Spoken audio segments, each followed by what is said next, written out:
turned on? Yes. Okay. Ahlan wa sahlan. That's Arabic for welcome, and I'd like to welcome all of you to our public panel here today. My name is Sarah Mayo, and I'm the president of the Arabic Language and Cultural Student Association. This group is dedicated to the fostering of the study of Arabic and promoting understanding of Arabic culture.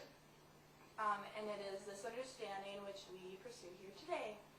You might have noticed a moment ago that I meant to use air quotes when I said radical Islam, and I want to underscore the fact that neither I nor the Arabic Language and Cultural Student Association nor anybody here should categorically label Islam as radical.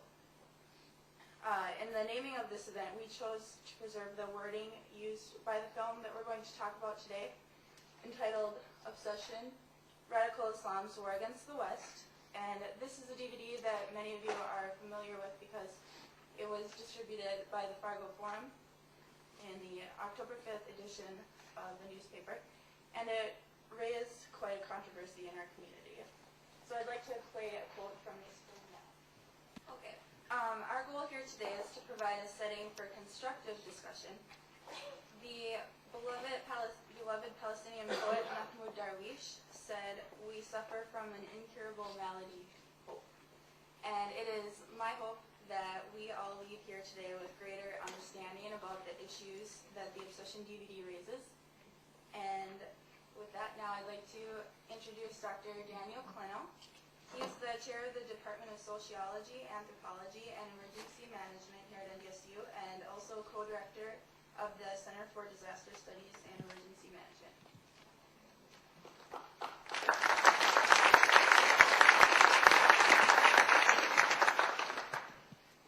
Thank you, Sarah. Pleasure to be here today, and nice to see such a good turnout. I'm going to start a little unusual way here. I'm a sociologist, so we do research, and I'm going to do a little bit of research right now. And I have two separate questions to ask you. The first question is, how many of you actually got a physical copy? I'm not saying whether you saw it, but did you receive a physical copy of the DVD? Raise your hand. Okay. All right. How many of you have watched the DVD? Raise your hand. Okay. Thank you. All right. Just doing a little check. Make sure you did your homework. Introduction and context. The whole issue of terrorism has been around for a long time, and since 9/11, of course, the issues have come more to the fore.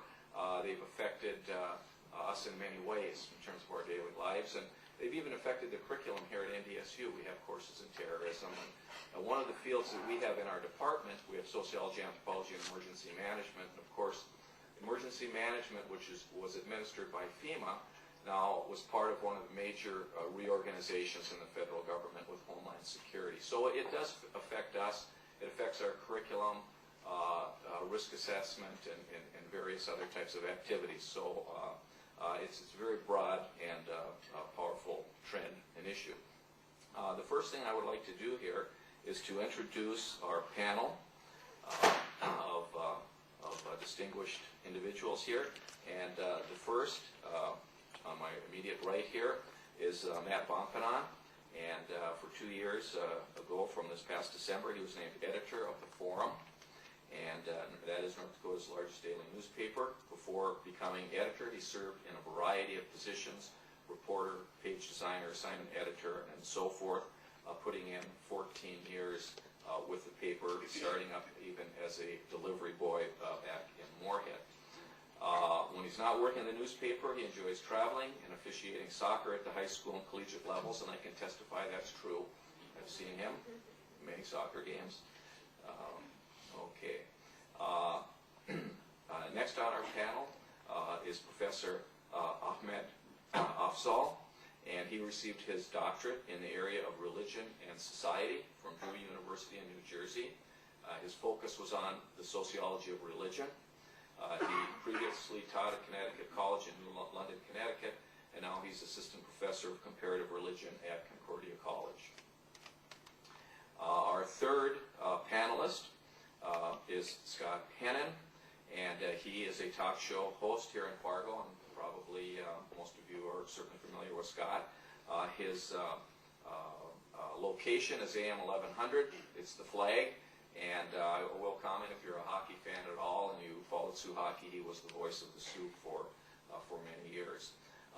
Finally, we have Dr. Jarret Brachman, and he is an internationally recognized specialist on Al-Qaeda.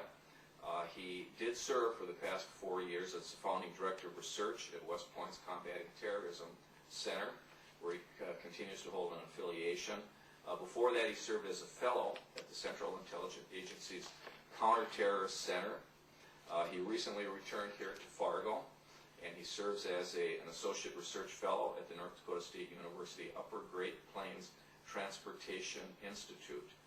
He does routinely provide advice and consulting to local, state, and federal law enforcement, intelligence, military agencies, and the private sector on counterterrorism issues.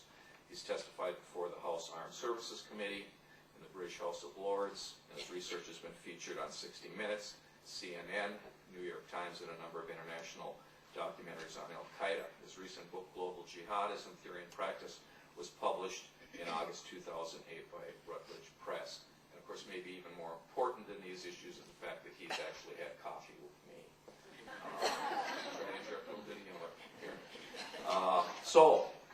That aside, we would like to move forward with the substance of our presentation here. Each of the panelists has been given 3 questions ahead of time. The questions are, should the Obsession DVD have been distributed? Secondly, what is your evaluation of the DVD's content? And then finally, what has been the impact of the DVD, especially locally? And so they have a maximum of 5 to 7 minutes to address those issues. And the ground rules for the discussion, hopefully the implicit social norms will apply here. Only one person speaks at a time. We will have an opportunity for panelists to address one another, and we will have an opportunity for questions and answers from the audience. And the questions will come to me, and then I will relay them forward. We won't let the panelists hear them. Okay, it'll be a secret until I tell them. But I will be the referee, so to speak. And again, I think in the question and answer phase, we'd like direct statements and not kind of preambles of not sure what to expect, but anyway, try to keep it within reasonable bounds. Okay, with that aside then, we will start first with Matt Brachman. I guess you can see